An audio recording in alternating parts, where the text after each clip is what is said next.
Yeah.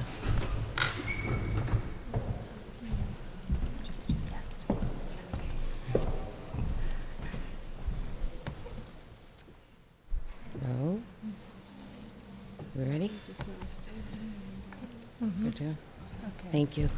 Good evening. Welcome to the Southbridge School Committee meeting. Today is Tuesday, May 13th, 2014. Please join the school committee in the Pledge of Allegiance. Pledge allegiance to the flag of the United States of America and to the republic for which it stands, one nation, under God, indivisible, with liberty and justice for all. Thank you very much. Just before we move to public input, I'd like to make an announcement that may not be heard at home, but apparently there are issues with sound this evening. So at home, some people may not have sound to coincide with this program. And now for public input. Is there anybody from the public that would like to address the school committee this evening?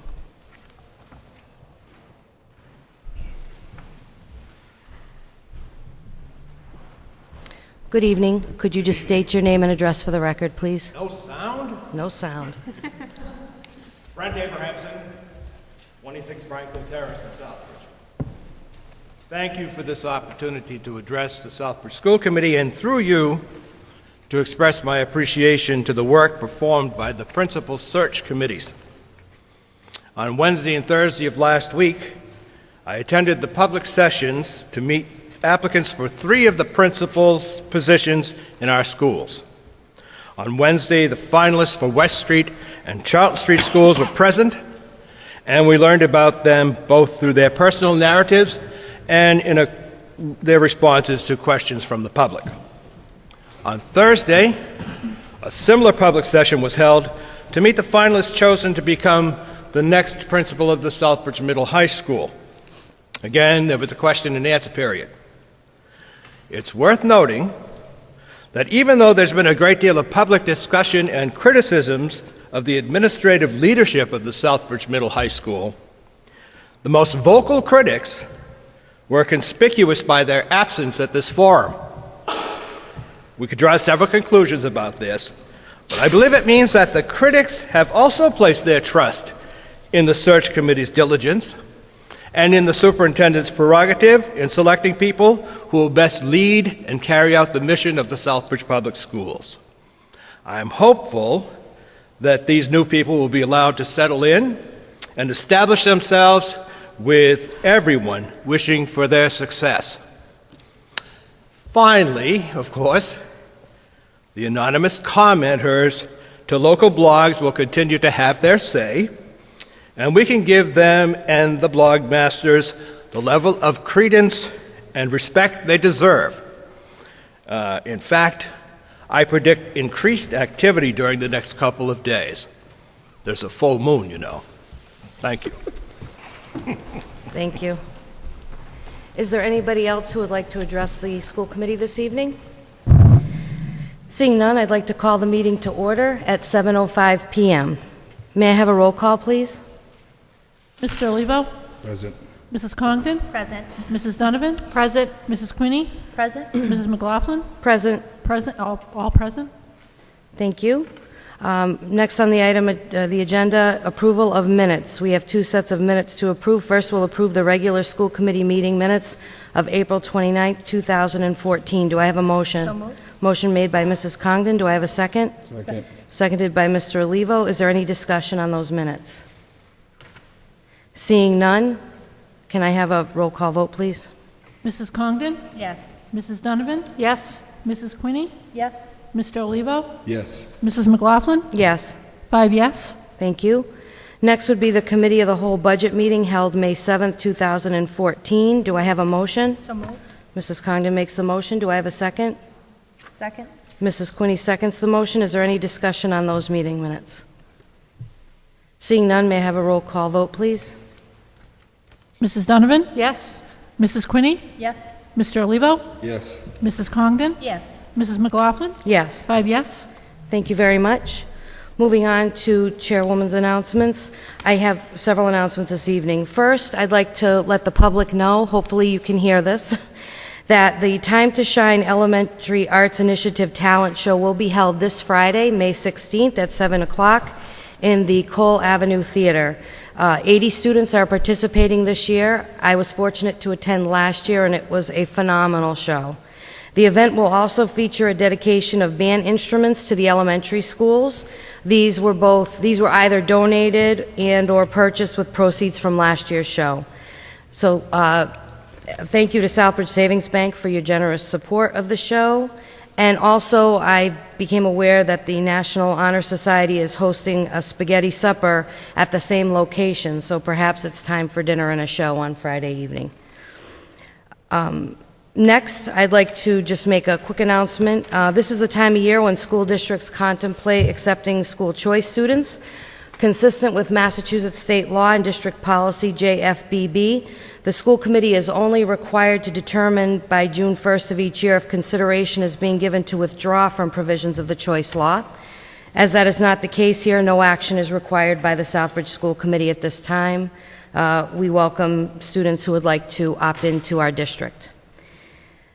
There will be an Education and Human Services Subcommittee meeting tomorrow evening at 7 o'clock in the Rice Conference Room in the Town Hall. It will include discussion on the FY15 school budget line items. Southbridge Middle High School will present parent and PE night for middle school students and incoming 6th graders on Wednesday, May 21st from 5 to 8. This is an opportunity to meet the teachers, tour the facilities, try fitness equipment, play basketball or volleyball. Concessions will be available for purchase, and various community organizations will be present as well. Thank you to Ms. Ashley Caprera for organizing this event. It's the first of its kind, and hopefully it won't be the last.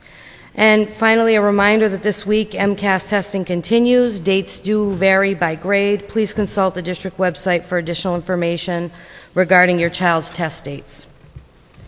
With that being said, we'll move on to report of the representative of the Student Advisory Committee, Ms. Rosa Brito. Hi, Rosa. Good evening. So tonight's my last school committee meeting. So before I go on with the usual news, which I have a lot today, I just wanted to say a few words. So I just wanted to remind everyone of the essence of why we're all here.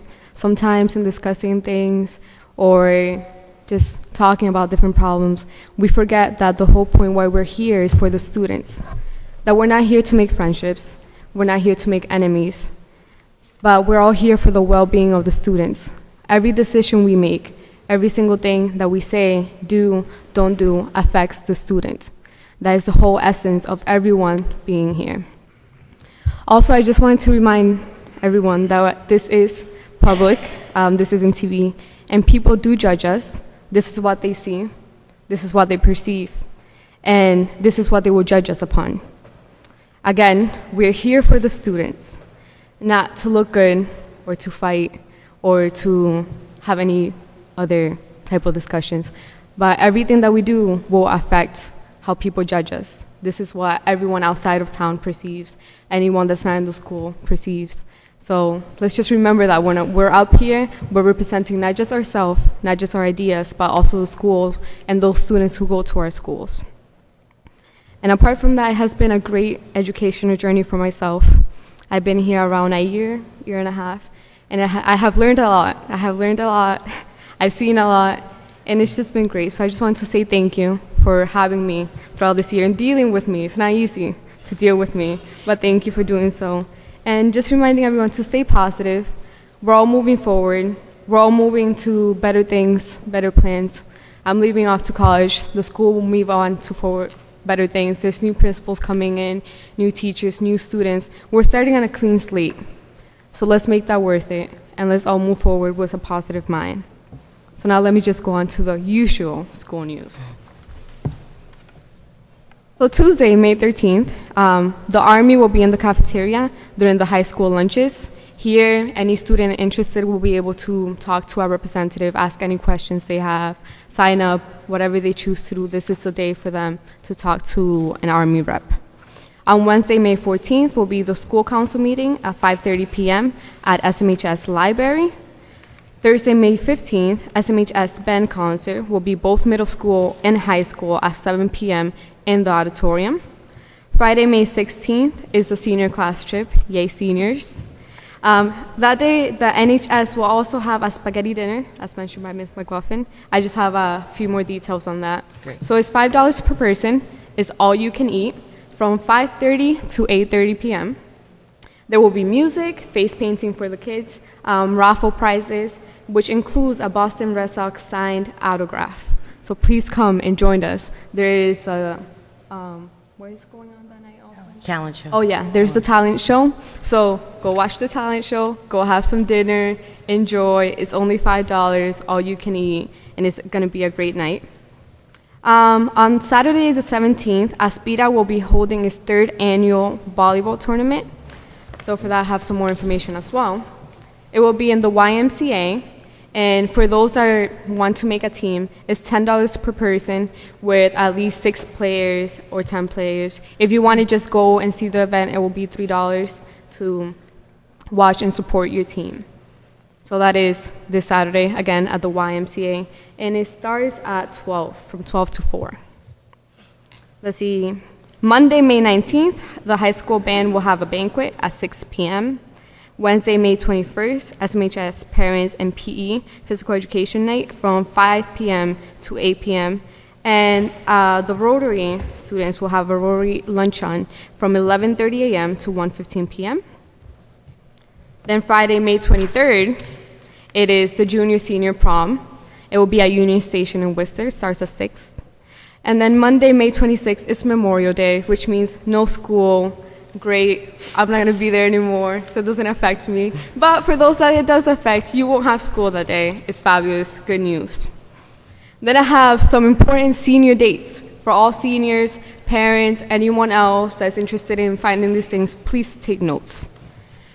So Friday, May 16th is a class trip, as I said, to High Meadow Resort. We will spend a whole day right there just eating ice cream, being in the pool, and having fun. Final week will be May 19th to the 22nd, and final makeup day will be May 22nd. Friday, May 23rd at 8 a.m. is the indoor graduation rehearsal. Friday, May 23rd is a 2014 junior-senior prom at Union Station at Worcester from 6:30 to 11 p.m. Keep that note, it's until 11 p.m. for all those parents who are wondering, until 11 p.m. Tuesday, June 3rd, 2014 is class night at 6:30 p.m. Anyone is welcome to join us. Wednesday, June 4th, 2014 from 9 a.m. to 12 p.m. will be the graduation rehearsal at McMahon Field. Thursday, June 5th, 2014 will be from 12 p.m. to 3 p.m. will be the graduation rehearsal again at McMahon Field. And then Friday, June 6th is the day that all seniors have been waiting for to leave. It's graduation day. Here you will get your diploma at 6 p.m. at McMahon Field. The rain location, if it does rain that day, will be at the new high school. And then the final schedule for seniors will be held at the middle school side during grade prep blocks. I have some other news apart from that. So let me just tell you that the student council elections will be tomorrow. Here, since us seniors are leaving, they will have the position opening for new officers. They will be meeting next week with the school committee rep. I don't know who's going, but that will be happening next week. The sophomore class will be holding its first annual Mr. Southbridge High School Beauty Contest.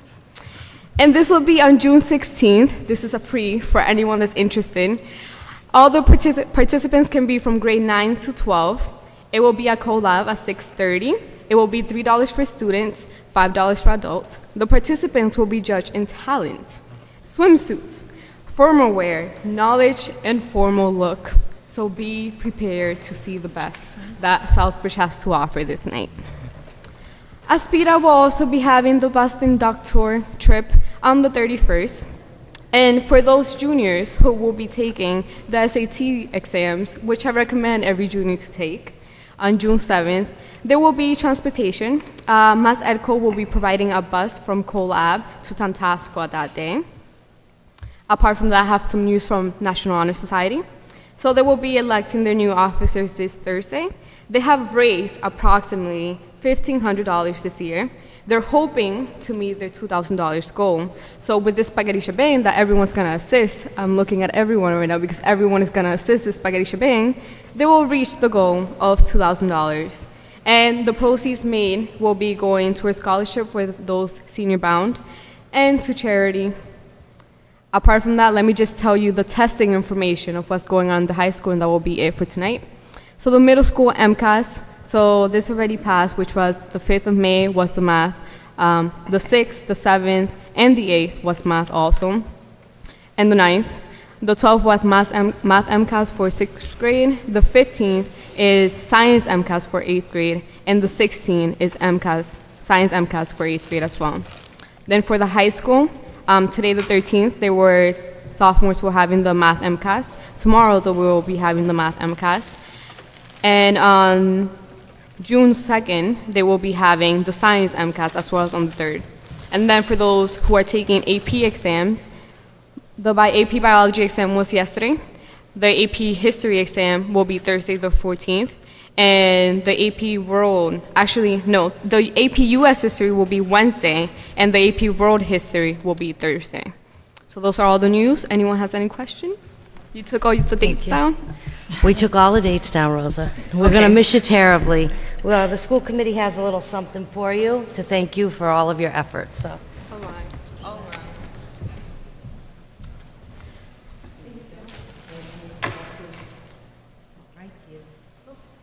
I'm expecting letters from all of you guys. My address. Thank you, Rosa. If anybody else wants to say anything, you can. All good?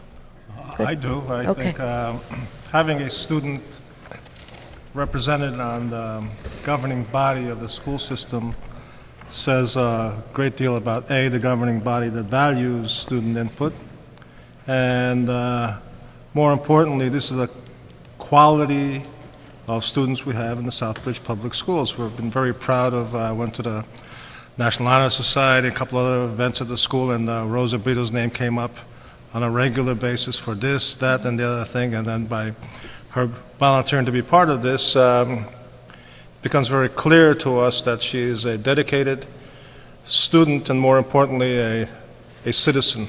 And I think sometimes we forget about citizenship and the role of that in the creation of this country. So I want to thank you for volunteering to be part of this older group of people, and for your efforts, and we wish you every success in college, and we want to look in about 8 or 9 years, we want to see your name in the paper, and Promise you that, you will. and I think that you're quite right, so confidence it's great to have that. So thank you very much. Thank you.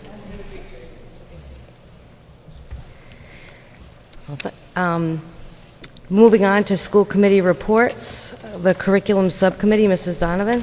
Thank you, Madam Chair. I do not have a report. However, I'd like to announce that our next meeting will be held on Monday, May 19th at 6:30 p.m. in room M100, and the agenda for this meeting will be posted over the next couple of days. Thank you very much. Thank you. I will just provide similar information for the policy subcommittee. The next meeting will be Monday, May 19th at 7:30 p.m. in room N100 on Cole Ave. We'll be discussing again district handbooks and crisis manual. Wellness, Mrs. Quinney, did you have anything to report? Sure. The Wellness Subcommittee has, over the past several months, reviewed a youth risk behavior survey, which we adopted from several different surveys. And what that is intended to do is to assess risky behaviors that students within our community might be partaking of in order to create programs to address those behaviors in the hopes of preventing them.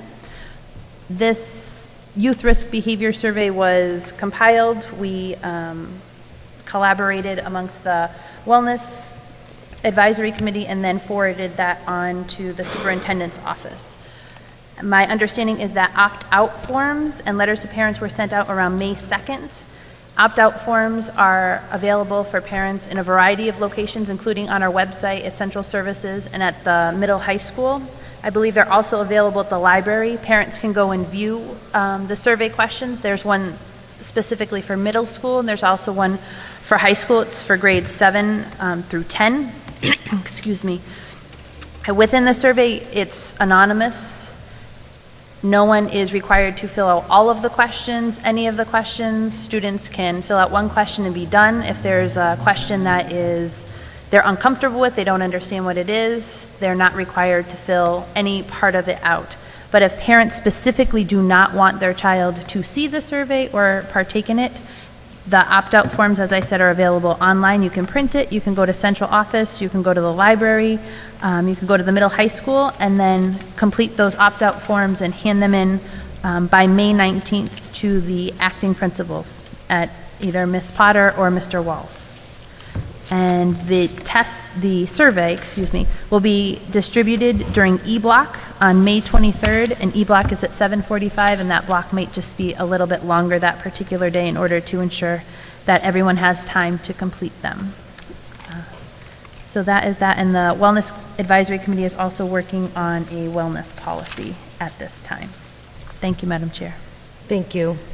Do you have anything to report for negotiations, Mrs. Quinney? Yes, thank you. The negotiation subcommittee is trying to work out a schedule right now with the SEA Unit B. We're looking at next week at this time. Nothing has been determined as of this time. Thank you. Thank you. Family and Community Engagement, Mrs. Congdon? Thank you, Madam Chair. The Family and Community Engagement Subcommittee met yesterday at 7 p.m. in room N100. Present were members Mr. Olivo, Mrs. Donovan, and myself, and community members Mrs. McLaughlin and Brent Abrahamson. We discussed welcome packets for our school district and what to recommend to include in them. We discussed compiling this into a folder and being able to hand to parents and new students when they enter our schools to welcome them to our school community. We'll be forwarding the different information to the superintendent as a recommendation of what can be included in those welcome packets. Some ideas that we had were the school-specific handbooks, home language survey, query forms in case parents wanted to volunteer, the school calendar, free and reduced lunch applications, parent-student-teacher compact, and a list of different parent organizations in our school district, as well as a list of community organizations. We also talked about getting alerted possibly when people move into our town through the post office, so we could send them welcome information from the schools. We discussed holding an end-of-the-year parent forum and decided it was best to possibly have them at the beginning of the school year when parents can meet the new principals of our schools. It was also brought up that next year we could have 2 school committee members be available once a month for possibly coffee to listen to concerns and ideas from the community. We reviewed this year's goals and came up with ideas to recommend to next year's Family and Community Engagement Subcommittee. And we discussed having a theme of the month and incorporating different community speakers like we had this year to present at our meetings. No meetings are scheduled at this time. Thank you, Madam Chair. Thank you very much. Report of the SPEDPAC liaison, Mrs. Quinney? Thank you, Madam Chair. The next SPEDPAC meeting is this Thursday, May 15th. The meeting itself will be from 6 to 7, and that's going to be in room M100 at 25 Cole Ave. From 7 till 8 o'clock will be the third of 4 workshops regarding sensory integration dysfunction. The SPEDPAC is also going to have their spring fling, which will be May 24th at Cole Ave. It will be from 12 to 3. There will be sensory activities for kids. They're going to have superheroes presents. They're also going to have a bake sale at that time, and the funds raised will benefit the SPEDPAC as well as Juvenile Diabetes Organization. In June, they will have elections for officers for the SPEDPAC for next year, so any parents of children with special needs that are interested at all in participating at that level are strongly encouraged to come to the June meeting, which will be the 3rd Thursday of that month. And that is all. Thank you, Madam Chair. Thank you. Now this evening, we're pleased to have a presentation by Ms. Patricia Gardner, Director of Teaching and Learning. Welcome. Ms. Gardner will be discussing the rollout of the Department of Elementary and Secondary Education approved Accelerated Improvement Plan for the 2013-2014 school year. Welcome. Thank you. Thank you very much. Good evening. We're very excited about the Advanced Improvement Plan. We've had a chance to work on it ourselves and to think about what the district needed, and with the help of the superintendent, we wanted to make it manageable, and so I think that that's something that we have been able to do. From the time that you received this plan until tonight, we made a quick change that it does go through 2015. We received an email this week from the DESE that said that the plan is approved as an 18-month plan. We have to make some changes for next year, a couple that I will talk about as we go through, but it is a plan that will go through 2015. I believe our deadline date, and I did not write it down, so I apologize, but I believe our date to make corrections or make changes that we want to make is August 11th. So we have some time to work on it, but this is the plan that we will build off of. Ms. Gardner, could you just pull the mic a little closer to you? Sure. Thank you very much. Okay. Appreciate it. I don't want to yell at anybody. As you can see, we have 4 AIP strategic objectives.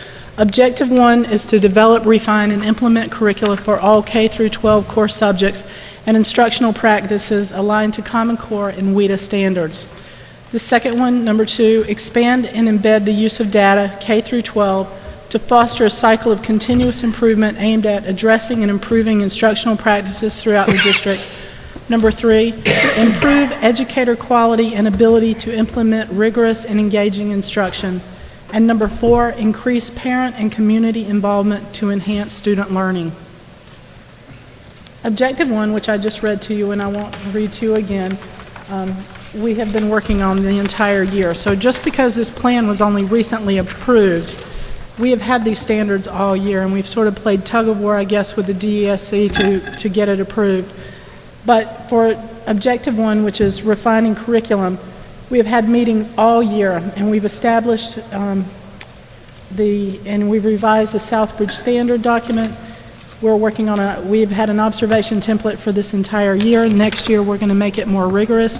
But this year, we wanted teachers to get used to administrators and DESE staff being in their rooms, and I think we've done that. I go in classrooms now, and teachers keep teaching and students keep learning, so it's been a really positive experience, and I think that we have made a lot of improvements by watching instruction and giving detailed feedback about it. Also on this one, the IRSs, who are instructional research specialists, they have been working with both myself, Aaron Osborne, Patrick Jackman, who is a retired principal from Taunton, who is now working with the DESE sort of as a mentor to our administrators at the high school, and also Dr. Sally Dias, who's with us at our last school committee meeting. So we have people who have come in to give us a hand at some of the things that had not been done for a long time. At central office, I'm not going to say we're short-staffed in a bad way. I think we have the right people to get the work done, but we don't have the number of people that other schools might have when they're larger and they have larger staff. So we've really welcomed this, and it's been a great experience. And I can tell you that we changed plan managers this year, and I have to really thank the superintendent for making that happen. We had a plan manager who was not helpful to where Southbridge was going, and they offered us 3 names of individuals who were possible plan managers for us, and Buzz recognized one of them, and it's Dr. Sally Dias, and we sort of grabbed her, and she's made a huge difference in where this plan is going. We sort of floundered a little because as a DESE will sometimes, they don't exactly tell you all the rules as you're going. So it's been a great experience to have Sally and to get our plan accepted, because the work of education in this district has happened all year. Objective 2, which is expanding and embed the use of data, is something that we've also worked on this year. We've had ANET, which, as some of you questioned last night, is not a perfect science of a data system, but it has given us something to look at. It's put us in a network that we can judge ourselves against, and it's also given us standards that we can judge and standards that we can reteach. On the middle school level, we've started an intervention period, E-block, where we take a look at these standards, and we've really focused on math, and we think that we're going to get a lot of bang for the buck in it as we look at test scores as we move forward. Also in this one, we have established meetings of data teams, and on these data teams, we have a couple of ways that we're doing it. This year, we established an instructional leadership team, which is a number of teachers from all curriculum areas, all content areas, who meet about every 6 weeks with focus on results, who also look at ANET data, and schools have data teams also that work weekly, especially in the elementary schools. They're working weekly.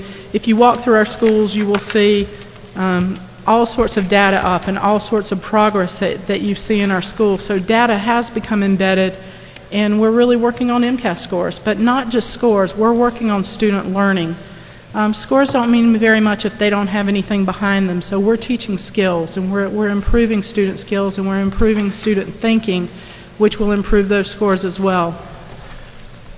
Objective 3, which is improving quality, improving educator quality and ability to implement rigorous and engaging instruction. We have worked on this very much this year with teachers through walkthroughs, through the work with focus on results, and this instructional leadership team that meets about every 6 weeks. We tied that in with our professional days that happen as well, so they come about a week and a half before the professional day. So we created a train-the-trainer model. So these teachers go for focus on results. They also look at ANET data, and so for the week and a half later when we had our professional days, these teachers and their administrators went and led the professional development in their school. So in this way, we were able to deliver the same message about what we're doing in this district to every teacher and para in our district, and we think that's pretty powerful. Objective 4, which is to increase parent and community involvement to enhance student learning.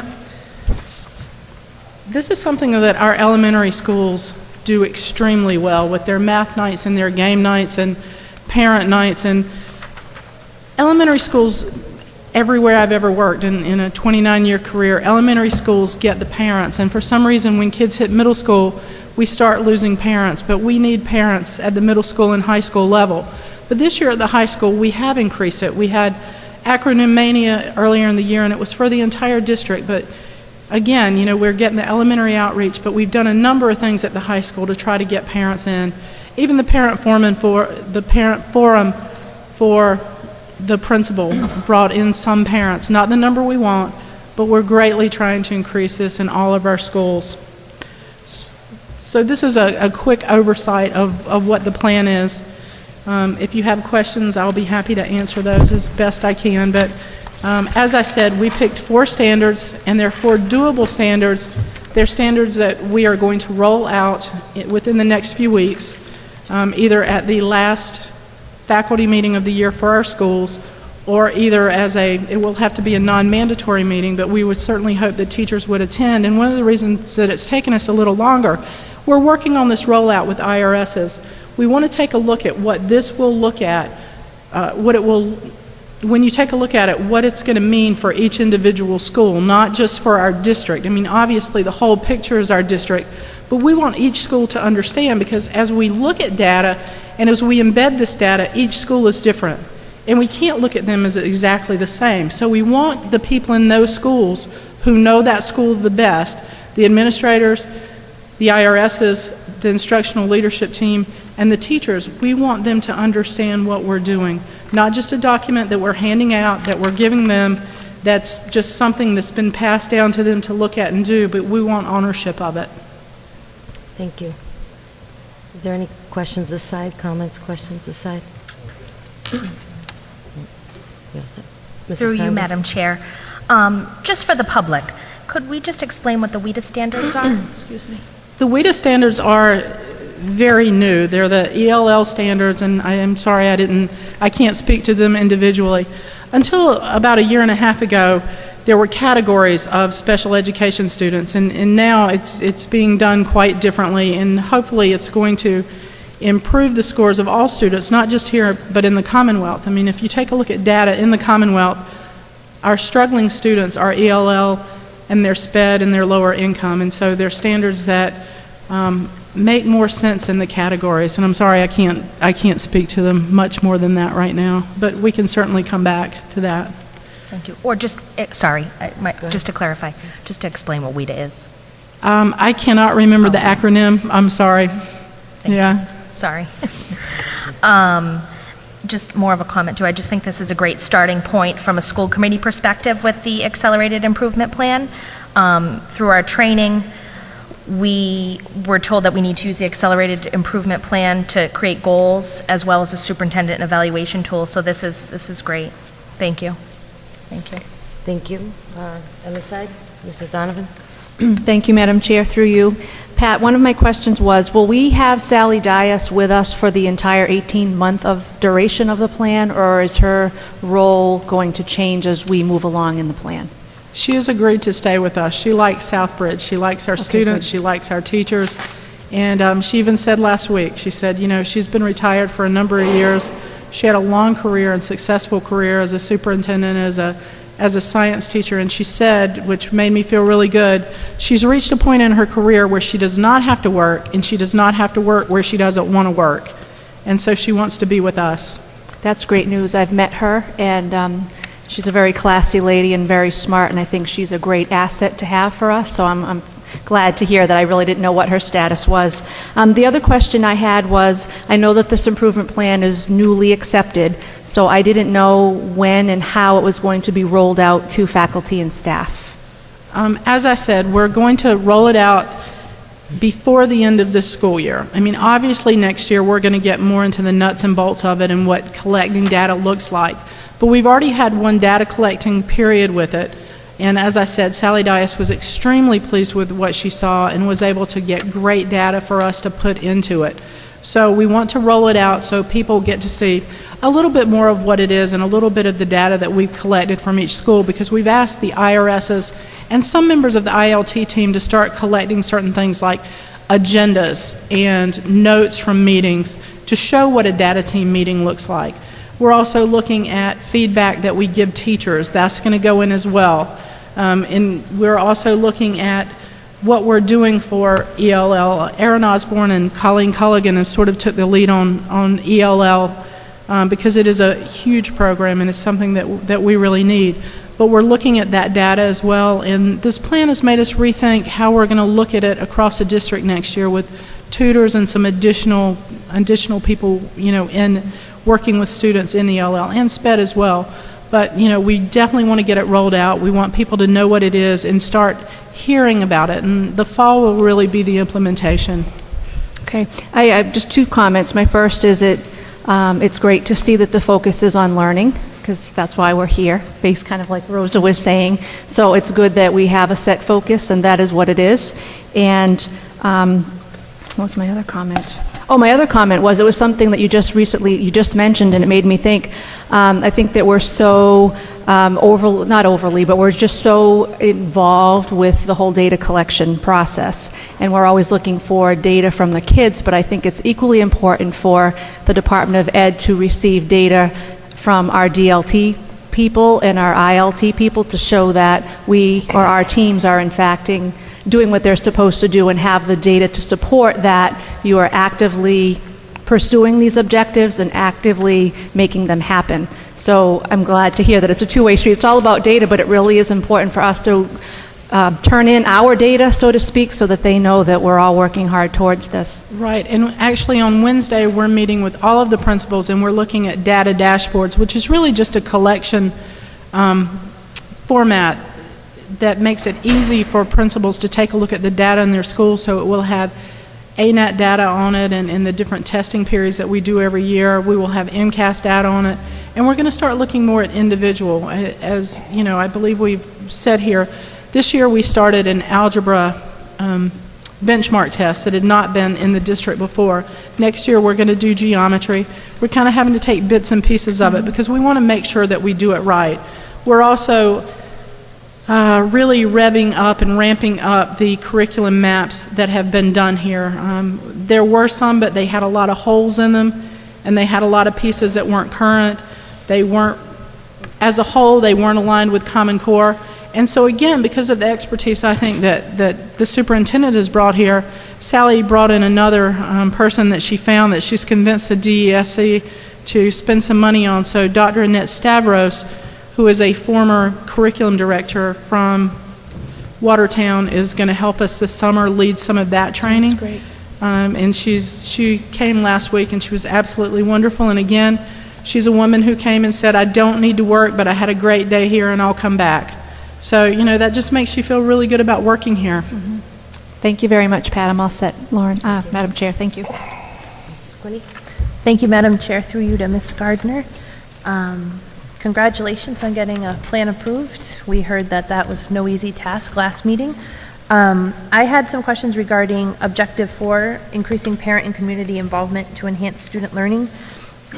I understand we're measuring parent involvement based on how often parents are coming into the building. Is there any program or way that we're looking at how parents are involved at home in their kids' education and that level of involvement? I know a lot of times it's hard for parents to get in, but that doesn't mean that they're not involved in their kids' education at home. Are we trying to figure out how we can quantify that in any way, shape, or form at this time? Well, I think something that we added this year that we're going to sit and look at when school is out is we added logs for teachers for their communications logs. So that's one thing that we did this year.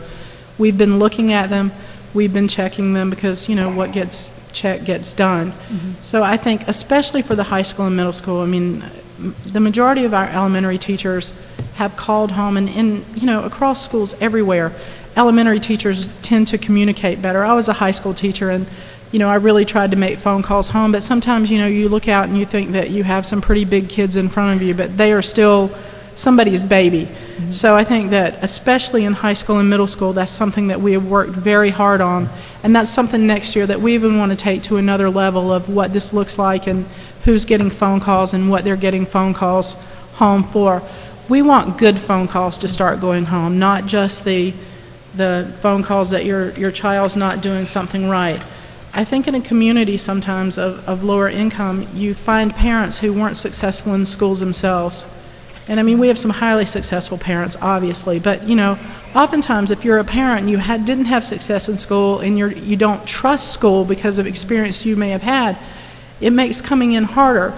We want parents to know and the community to know that they are welcome to come see our schools, to walk through our schools, and we're hoping that by being transparent and sincerely wanting people to come see what's going on, that they'll feel more comfortable coming and that we can get more people to our events to come see their children perform. And I also think that something that we have to do a better job of is when we have events, and I'd like to thank you, I think that you have done a fantastic job this year of bringing students in, not just announcing that we've had award winners or that our chorus did well or our band did well, but that you actually bring them here, because I don't believe a student has been here to receive an award who was not with several family members. And so I think that, you know, we all work together, and I think that we've had a good start, so we certainly want to build on that. Excellent. Thank you. Can I? Yes, please. All right, so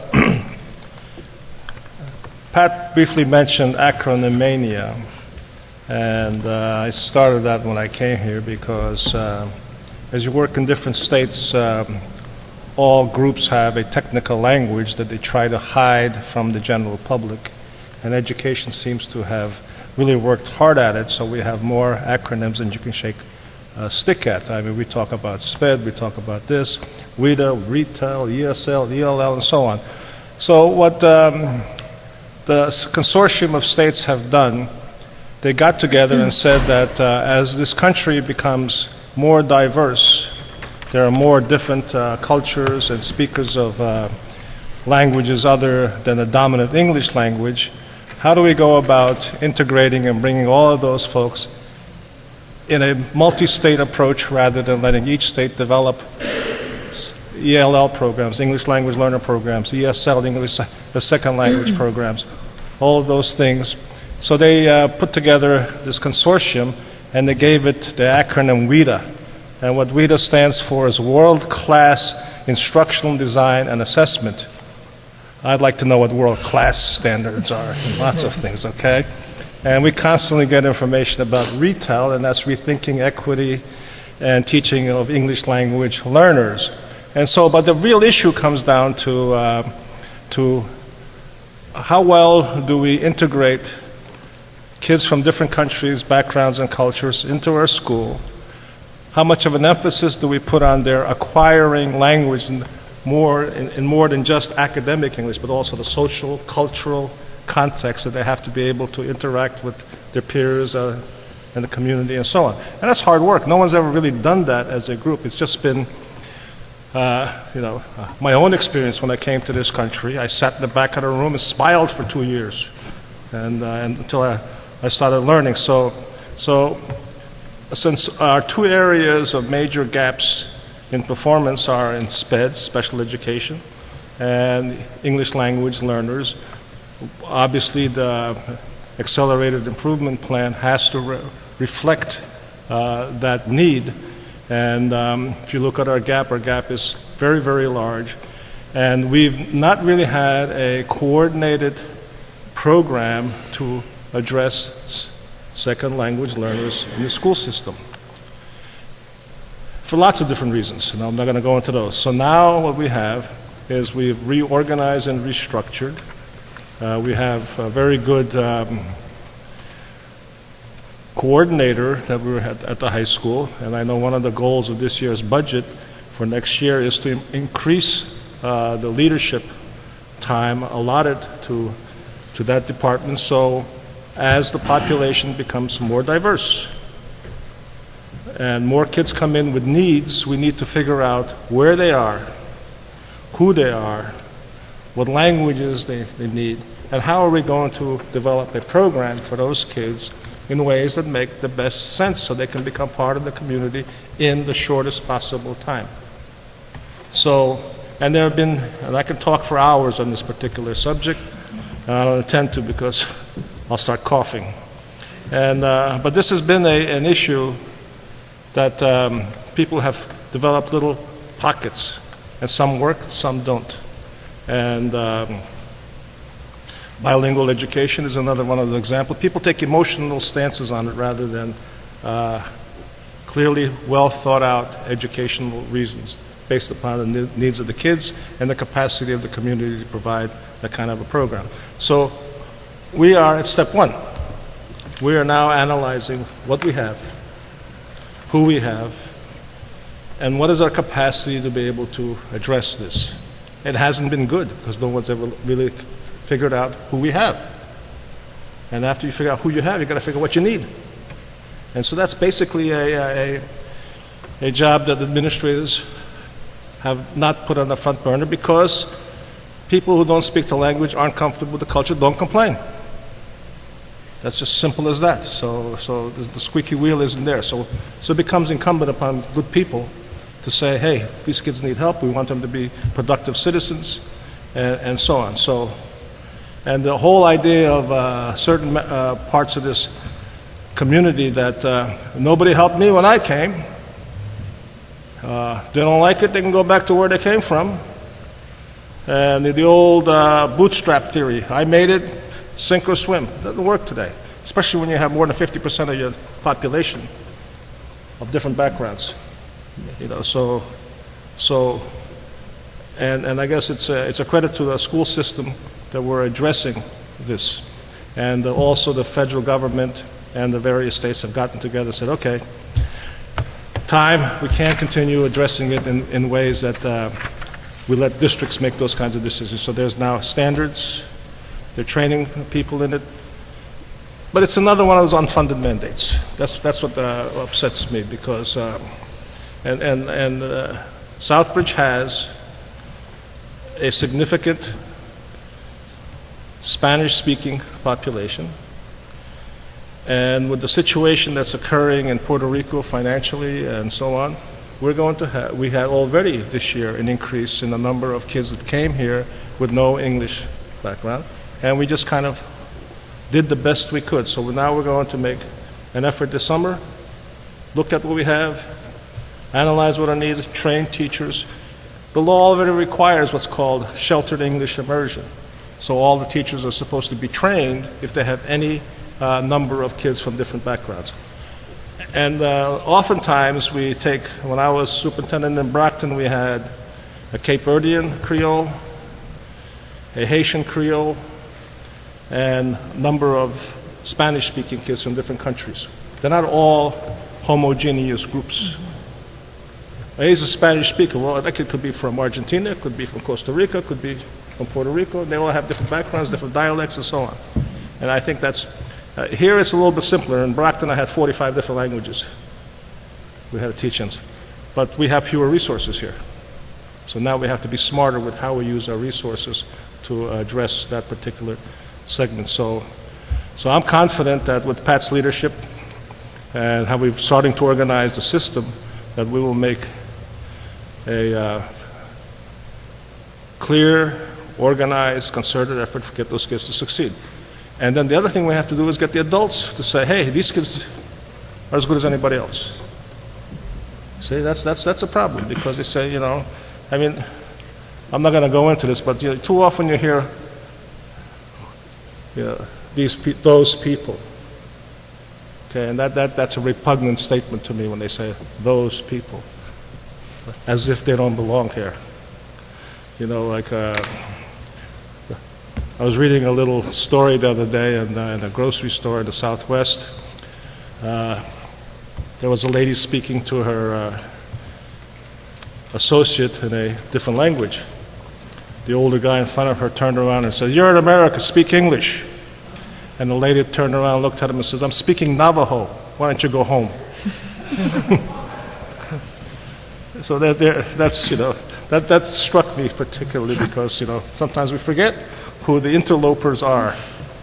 So, and I won't wear my my wife won't allow me to wear my Homeland Defense shirt, which is Cochise and the boys.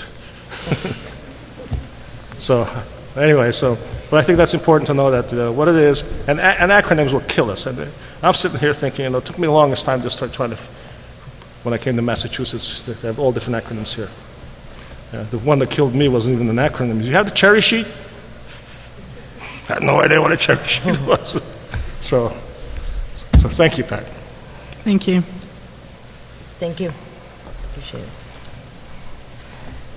Agenda item number 10 is report of the Finance Director. Ms. Sheridan, good evening. As of April 2014, we have expended 73% of the FY14 budget, and I am monitoring the budget closely as we near year end.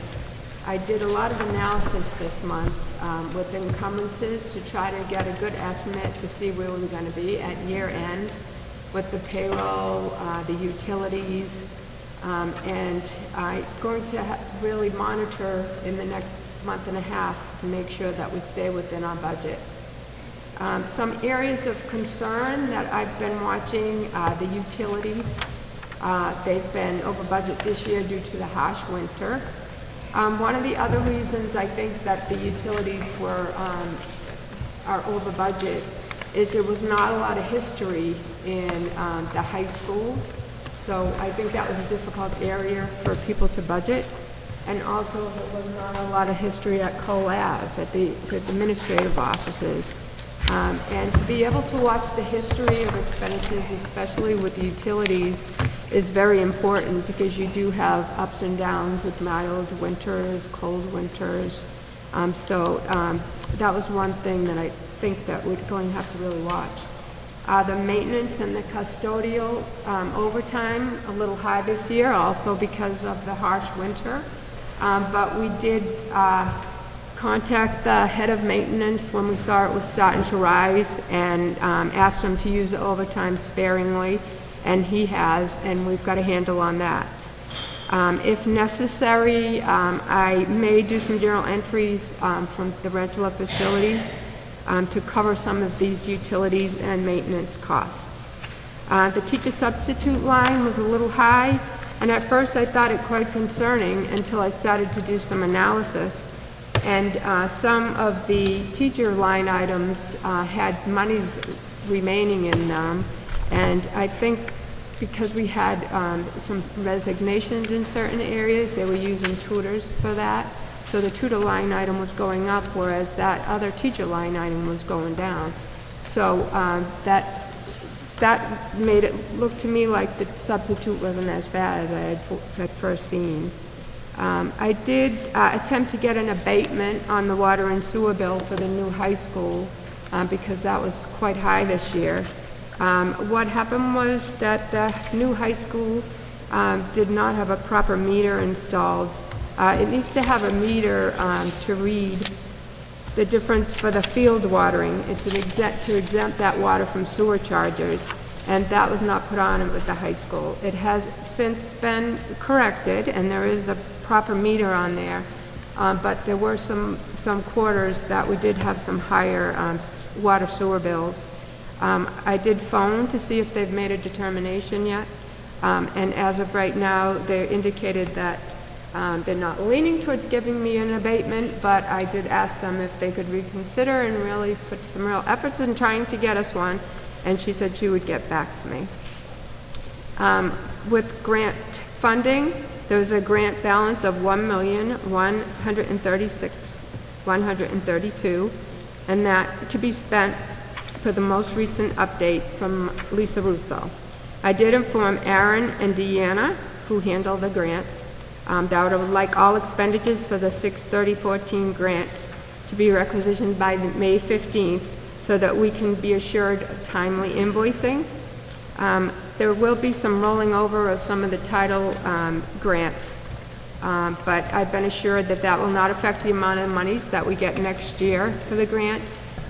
They've made it so the title grants are pretty much 2-year grants now, so it doesn't really affect the amount of money that you get the following year. This was one of my concerns when he had indicated to me that it was going to be rolling over some, and that was not a problem. Again, we're closely monitoring the grants. The grant binders are continually updated. I have requested reimbursement from the town in the amount of $67,214 for E-rate discounts for telephone expenditures. And these monies were credits to the Verizon invoice that had accumulated over the last 4 years. And we would like to be able to use these funds toward next year's expenses.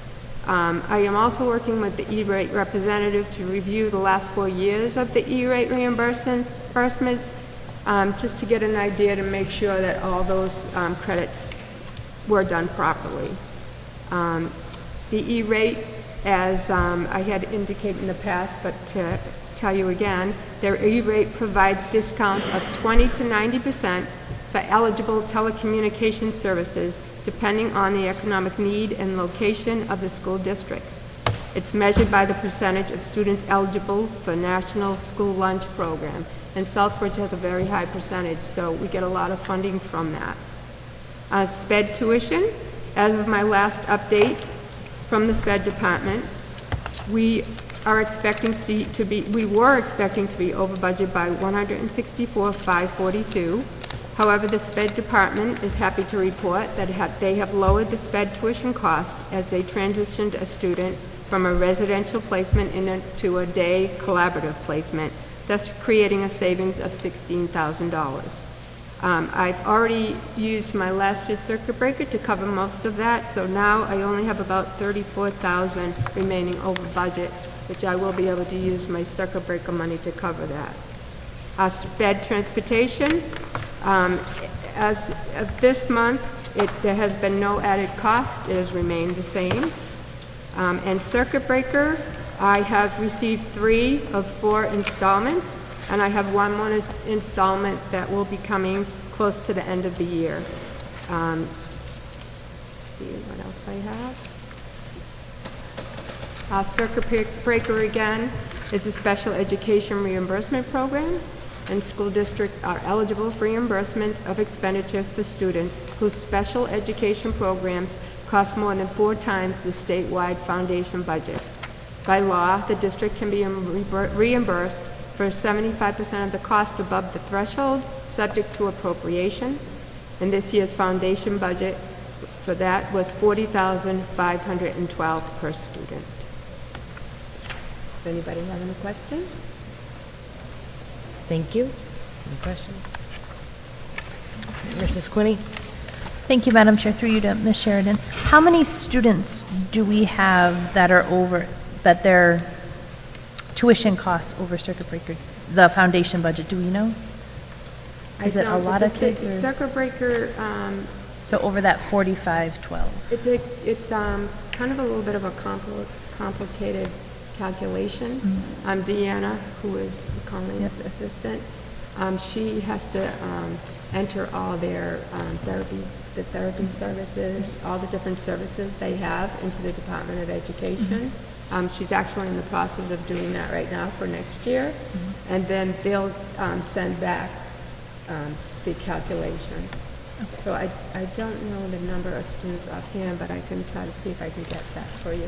Thank you. I was just thinking that I don't think the public is aware of some of the costs for kids that are in out-of-district placements, that some of these residential programs cost like hundreds of thousands of dollars. Yeah, So I some just wanted some to. of the expenses would be therapy services.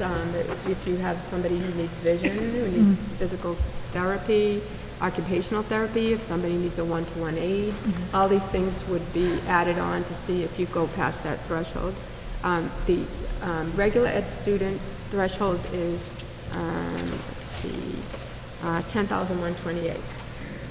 So you can see where a regular day student in special education with the therapy services on one-to-one oftentimes is over that 40,000. And then a residential placement could be upwards of 90,000. So for Colleen to get a child to be able to get back into a collaborative or day program, to me is not only good because you're able to save money for the district, but also to be able to get that child to be Plugged in their community. to be brought in back into their community is a good thing, because I mean, having had a child who had special education needs myself, that for your child, you want them in your neighborhood if you can. But, obviously you have to look to the needs of your child. Thank you. And again, I just wanted to, I don't think a lot of people understand that some of the needs that the students we're providing services and education for have significant needs, and that providing and meeting their needs does cost a great deal of money, and that circuit breaker isn't just this money that falls from the sky, but having a child that moves into the district that has profound or significant needs. We're obligated as a school district to meet those needs and want to, and sometimes the cost of that is extraordinary. So Exactly, and that's why they had the circuit breaker program. Exactly. To help the districts with this, because before they had that program, the districts had to absorb had to that. absorb that. Excellent. Thank you. Thank you very much. Thank you, Ms. Sheridan. We'll be voting on those budget transfers a little later on. But now we're moving to the report of the superintendent. Mr. Neberko? You have three reports from the Southern Worcester Educational Collaborative. Their quarterly reports were they're required to provide, and their annual report. All of the schools that are in their catchment area, the superintendents serve on their board. I serve on their board, and it's there for information, and recommend that during the action section of that you approve those three reports. Thank you. Next, I'd like to give you an update on the principal selection process, and I want to echo Mr. Abrahamson's words earlier about how well the subcommittees worked. School committee reviewed a number of names, made sure that the community stakeholders, all the various ones, were well represented.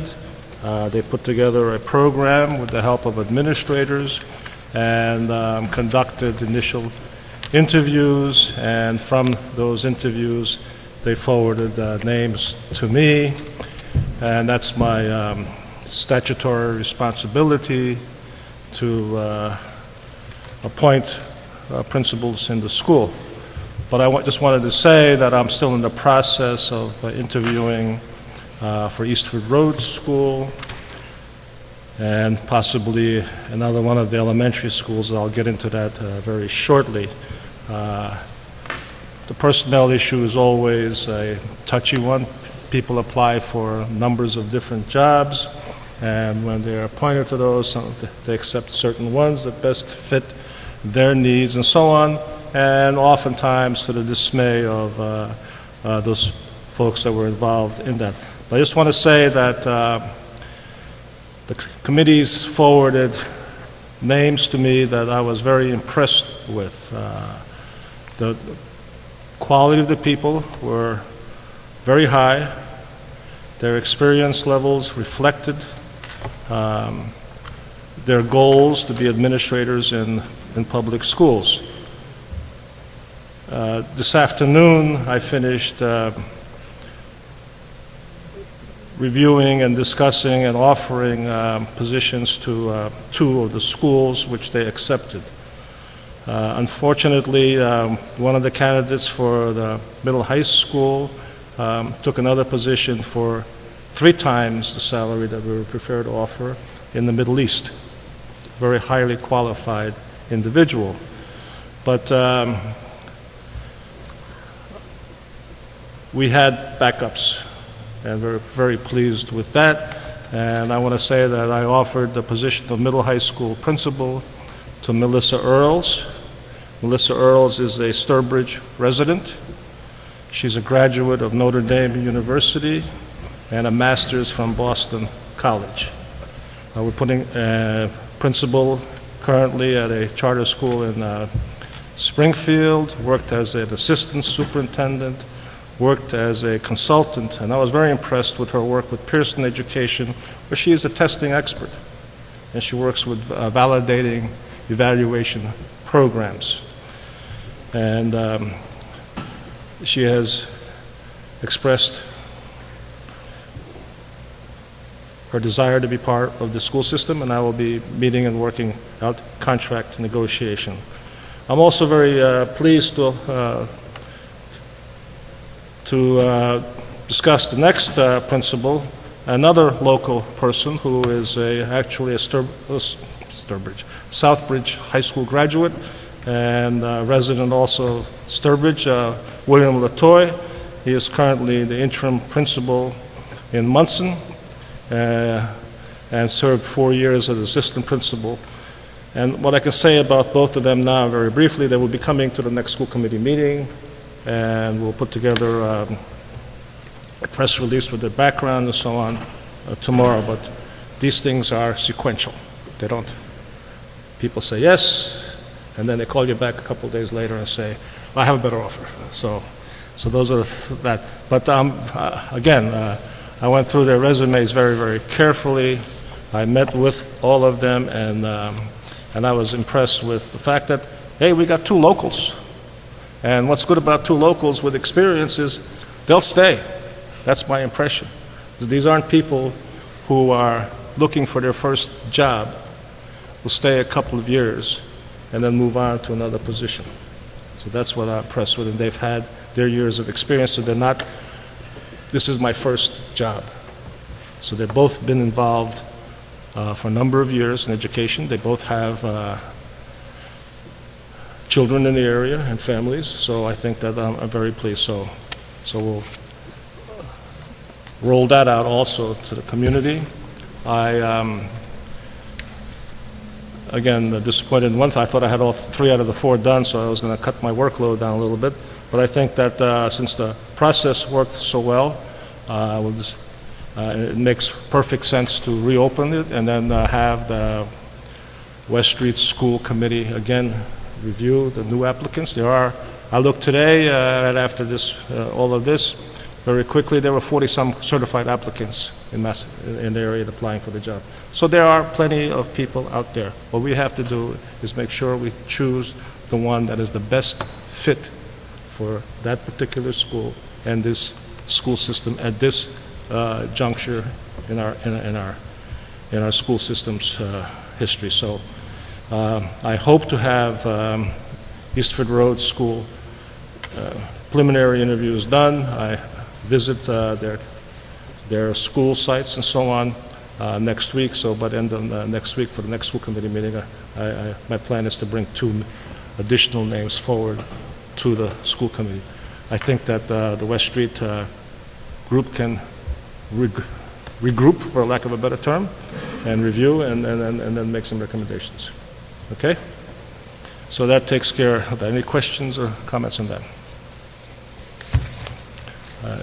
Shouldn't be so sad. We have good people, folks. I'm excited. I'm very excited about this. This is contrary to, nobody wants to come here. Well, we have lots of people wanted to come here. Good people that we want to hear. I looked at some of the names that weren't forwarded to me. I thought that they would also be viable candidates for those particular positions, and everybody had a say. And if you want to complain now, I'm a firm believer in American democracy, and I'm a firm believer in participatory democracy. You had your chance, you didn't get a chance to say it, keep your mouth shut now. Wait for your next opportunity. That's how you work in a civil society. It's how you work in a civil society. It's not taking anonymous pot shots at people and so on. So, that being said, the next comment I want to talk about myself. And this is with a great deal of thought and careful concern. And as you know, I've been sick, and I'm old. And between the illness and age, those two things have conspired to sap me of the energy and drive that's necessary for me to continue on into the new year. My contract expires on June 30th. For those with short memories, if you remember, I came here for 6 months. Okay? And the 6 months went like that. And what we accomplished in those first 6 months was we organized and stabilized the finances and the structure of the school system. Until you get the infrastructure organized and stabilized, there's nothing else you can do. So we did that. And this past year, we were able to hire additional staff. We opened up the new school year, and one of the goals was to ensure that behaviors and discipline would improve, and that did happen. So the crisis management from day to day has disappeared. You heard from our finance director, her report. I'm really pleased to say that in the midst of budgets, cuts, and shortages in the communities all around here, we worked very carefully and closely with the town. And initially they offered us 2% increase, which was clearly not sufficient. And so we met again with them, and town manager, in meeting with me a few times after that, was able to find additional sources. So we have a little over 3%. And then with our careful management of our budget, we will not lay anyone off for financial reasons next year, nor cut any programs. We will add. And I think that speaks greatly to the work that the school committee has done.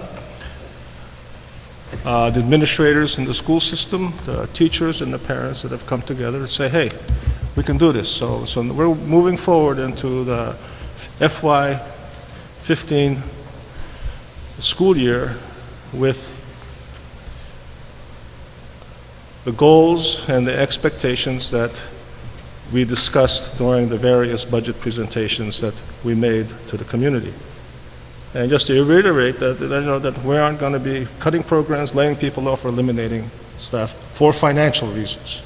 Let me stress, for financial reasons. And in our presentation with the accelerated improvement plan, that will be rolled out to the schools. And then we will focus on the two areas where we have our greatest need, which is English language learners and the gap with our special education population. So that will become a clear priority. And the other areas that we talked about, and there would be the going into the 21st century, a tablet program we're going to implement slowly. We're going to expand music and arts for the middle and high school, so more kids want to stay here. We've already expanded the athletic programs. The behavioral program with ombudsman is still a go based upon this budget. Again, mind you, that Boston hasn't approved the final budget yet. So that's why I talk in these particular terms. And then we want to look at our organizational structure in the elementary school. So we're very proud of what we've been able to accomplish and so on. So in that respect, I will end the contract full-time on June 30th, and then hope with agreement of the school committee to continue as a mentor, a consultant to the new administration you bring forth, and also work very closely with the school committee, because the areas that I have experience in, financial and other statutory aspects of experience, will be able to help and support the school system. So with that said, the needs are great, and I expect the school committee, and you guys have done a great job of putting forth the needs of the kids first. I sometimes think that we forget that one school system, I saw their business cards were very clear. Their goal was kids first, and every one of their things and so on. I think that made a great statement about the needs of kids versus the needs of adults, et cetera, et cetera. So I won't go into all the things that we were able to accomplish this year and so on. What I can say is that the system is in substantially better condition than when I came here in January of 2013, which was financial disarray and organizational. So we are, and I can move on with that. And I can make one more little guarantee. The MCAS scores will improve, period. That's in the guarantee. We focused on that. Last year when we did this, it was totally unfocused, unstructured, and so on. This year, lots of people worked really, really hard to ensure that the kids recognize the value of it, the importance of it, and the fact that we're measured by it. So if you're measured by it, you want to do well. I think Ms. Brito said to her, so I think I need to take the SAT or the ACT. And whether I think it's gender biased, culturally biased, so still got to do well, right, Rosa? And you got to study for it, make sure it's, and it's the same thing with MCAS. Whether we can argue all we want about the validity of it, whether it's testing too much, and I tend to agree with some of those things, but it's a reality, and we have to do well on it. Simple as that. Whether we like it or not, the state evaluates us by it, and homeowners, when they choose a community, look at how good is the school system. You know, education by zip code. So I have confidence in the school committee that next decisions concerning consistency and stability will be taken very seriously in their deliberations. So thank you. Thank you.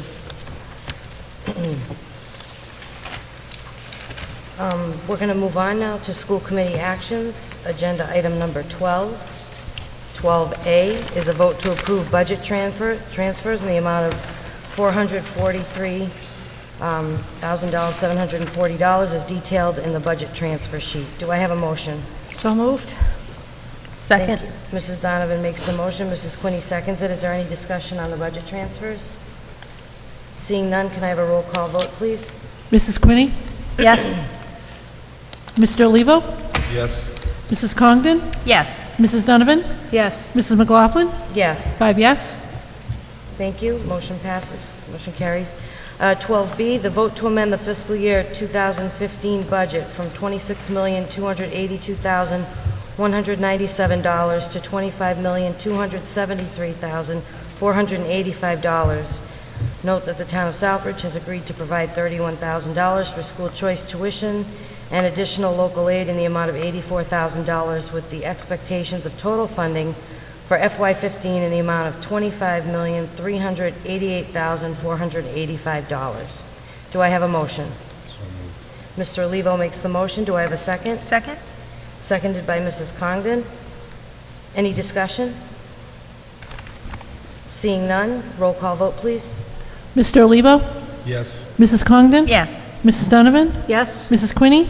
Yes. Mrs. McLaughlin? Yes, 5 yes. thank you. You can combine C, D, and E. Yep. Does anybody want to make a motion to do that? To combine? Make a motion to combine C, D, and E.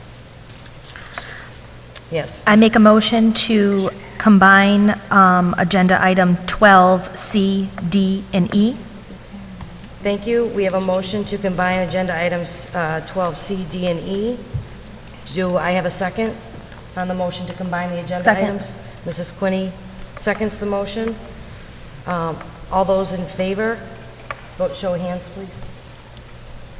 Thank you. All are in favor to combine. So now we have a vote to approve the Southern Worcester County Educational Collaborative Quarterly Report for October through December 2013.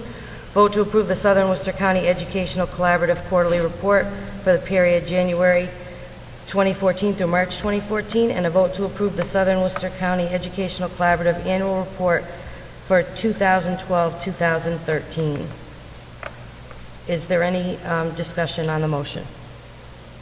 Seeing none, roll call vote, please. Mrs. Congdon?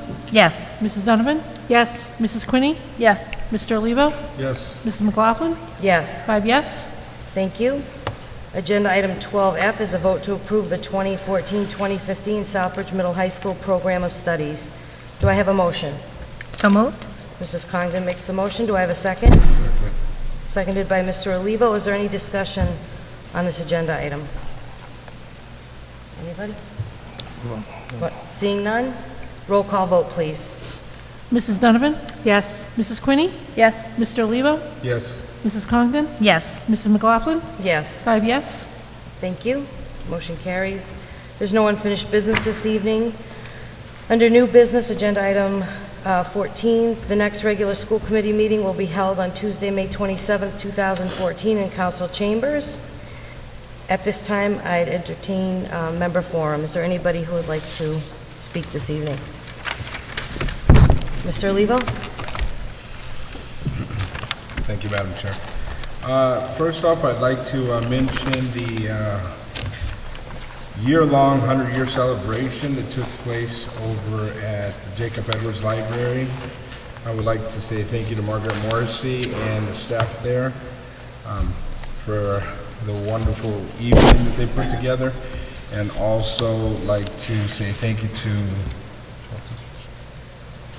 the Charlton Street School for the exhibit that they had, West Street School for the exhibit that they had in the downstairs part of the library.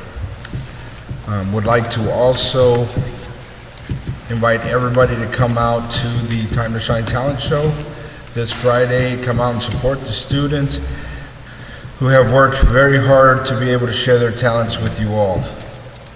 I would also like to say good luck to you, Rosa, in your future endeavors. May you continue to be an example to the world and the people around you that you have been here within our community and within the Southbridge Middle High School as well. May you have great success in all that you do and all that you set out to achieve. That I would also like to congratulate the Southbridge High School chorus for the placing of gold and silver in the Big East Music Festival that recently took place. So congratulations for all your hard work as well. Thank you, Madam Chair. Thank you. Anybody else? Mrs. Congdon? Thank you, Madam Chair. I also would like to thank Rosa for her year of service while I was working with her. Thank you. I enjoyed listening to your reports. They were great and upbeat. And it was a pleasure working with you, and I wish you all the best success in your future and everything that you do. I'm sure you'll reach high and you'll be successful in everything you do, but thank you, Rosa. And I just also wanted to mention that the PTA will be holding their Reach Out and Read Day on Thursday, May 29th.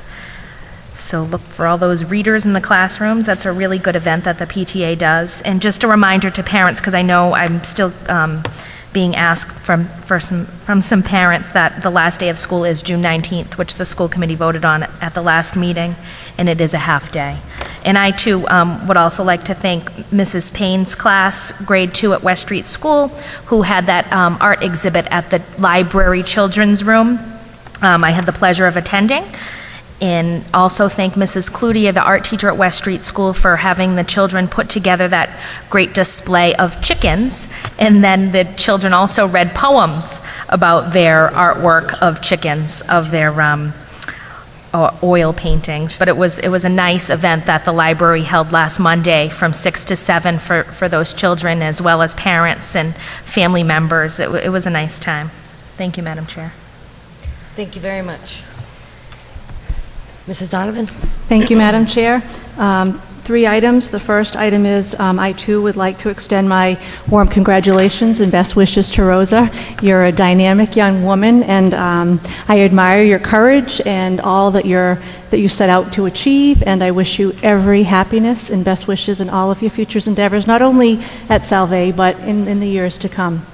You'll go very far, I know that. Okay. I do wish you the very best. Second of all, I'm happy to hear about the couple of new principals that are coming on board. I welcome them, and I look forward to working with them. I did take part in the selection process or interview process and getting to know all of the candidates, so good choices, and I wish them both the very, very best. And last but not least, just to comment on Mr. Nemberko's announcement this evening. Just for me personally, I'm not speaking for anybody else that are up here. Sad news to hear that. I think Mr. Nemberko has done a phenomenal job with taking the school district from where we were and bringing it to where we are right now.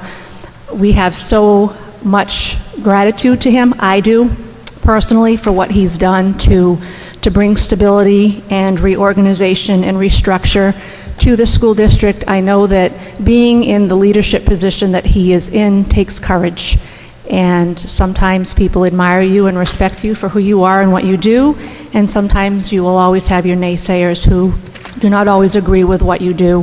However, there has been no doubt in my personal mind that everything that Superintendent Nemberko has done has been for the kids. They have always been at the forefront of his endeavors to ensure that everything that is done on every level is for every child in every classroom. And that is hard to find, and I cannot thank him enough for that focus. I wish him the very best with his health and with his family. To me, he has been a mentor, and I've learned a lot from him. And it's just a real tough decision, however, to see him go.